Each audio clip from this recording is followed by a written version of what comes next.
ఏ ఒక్క నాయకుడు లేడన్నటువంటి విషయాన్ని మనందరం కూడా గుర్తించుకోవాలి.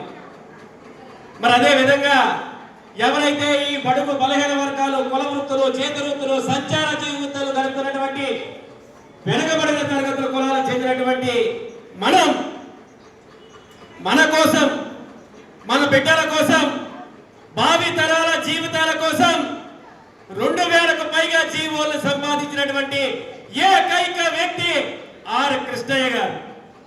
మరి అటువంటి పెద్ద వ్యక్తి వెనకాతల మరి 2001వ సంవత్సరం జనవరి 5వ తారీఖున ఈ యొక్క పాలకొల్లు పట్టణ అధ్యక్షుడిగా నా యొక్క ప్రస్థానాన్ని మొదలుపెట్టి 2003లో నియోజకవర్గ అధ్యక్షుడిగా, 2005లో డివిజన్ అధ్యక్షుడిగా, 2009లో ఈ యొక్క పశ్చిమ ఉమ్మడి గోదావరి జిల్లా అధ్యక్షుడిగా, మరి 2016లో రాష్ట్ర ప్రధాన కార్యదర్శిగా, 2019 నుంచి 21 దాకా రాష్ట్ర ప్రచార కమిటీ చైర్మన్ గా, 2021 నుంచి 2025 వరకు ఈ రాష్ట్ర వర్కింగ్ ప్రెసిడెంట్ గా అంచెలంచెలుగా నన్ను ఈ స్థాయికి తీసుకొచ్చినటువంటి అన్న ఆర్ కృష్ణయ్య గారికి నా జీవితాంతం కూడా రుణపడి ఉంటానని ఈ సభాముఖంగా తెలియజేస్తూ ఉన్నాను.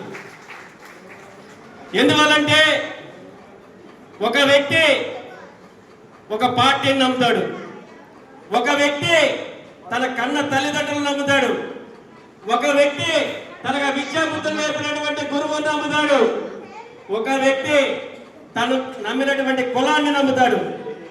అలాగే నేను ఆర్ కృష్ణయ్యను నమ్మాను. ఆయన వెనకాల ఉద్యమాల్లో భాగస్వామిని అయ్యాను కాబట్టి ఈ రోజున ఈ స్థాయిలో నేను నిలబడి మీ అందరి ఆశీస్సులు పొందుతూ ఉన్నాను. పెద్దలు చెప్పారు, ఈ యొక్క ఉద్యమాల్లోకి వచ్చిన తర్వాత నా సొంత ఇంటిని కూడా నేను అమ్ముకున్నాను. నా ఆశయం ఒకటే, చట్టసభలలో బీసీలకు 50% రిజర్వేషన్లు సాధించాలి.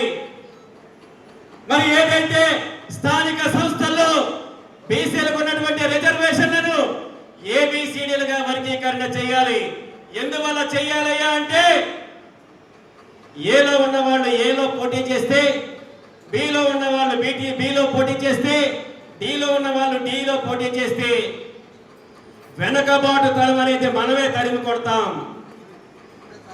ఈ రోజున ఈ యొక్క రాష్ట్రంలో యాదవులు, శెట్టిమరిచలు, తూర్పు కాపులు, వెనమలు, అలాగే రజకులు, చేనేతలు ఉన్నటువంటి ఈ యొక్క అధిక జనాభా నిష్పత్తి కలిగినటువంటి కులాలు రాజ్యాధికారంలో వాటా పొందాయే కానీ మరి యొక్క రాష్ట్రంలో ఉన్నటువంటి 139 కులాల్లో సంచార జీవితాలుగా గడుపుతున్నటువంటి జంగమ, గంగిరెద్దుల, బుడబొక్కల, పాముల, కాటిపాపల చెప్పుకుంటూ వెళితే మందుల లాంటి కులాలు ఎన్నో